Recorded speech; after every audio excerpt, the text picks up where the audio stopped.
চাকরি মিলেছিল আগের সরকারের আমলে। সরকারি পদে সরকারি কর্মীদের মতো কাজ করতে হলেও সেই চাকরি চুক্তিভিত্তিক।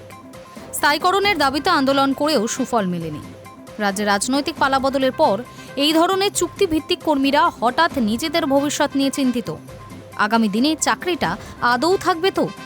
নতুন সরকার ছাঁটাই করে দেবে না তো? প্রশ্ন ঘোরাফেরা করছে অস্থায়ী কর্মীদের হোয়াটসঅ্যাপ গ্রুপে। এই মুহূর্তে রাজ্যে সরকারি চাকরিতে শূন্যপদ প্রায় 6 লক্ষ।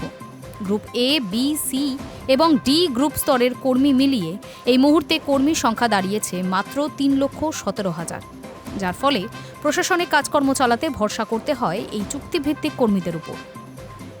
রাজ্যে প্রায় সমস্ত সরকারি অফিসেই ডেটা এন্ট্রি অপারেটর, পিয়ন সহ বিভিন্ন পদে অস্থায়ী কর্মীরা বসে।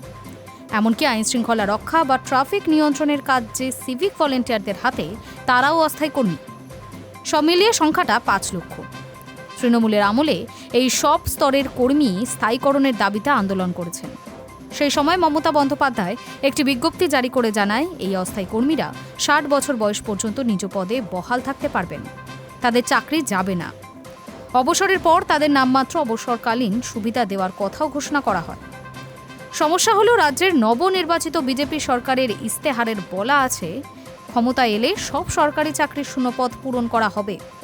তাছাড়া আগের সরকারের আমলে যে অস্থায়ী কর্মীদের নিয়োগ করা হয়েছে, তাদের যে এই সরকার বিশেষ পছন্দ করছে না, সেটা ইতিমধ্যেই স্পষ্ট হয়ে গিয়েছে।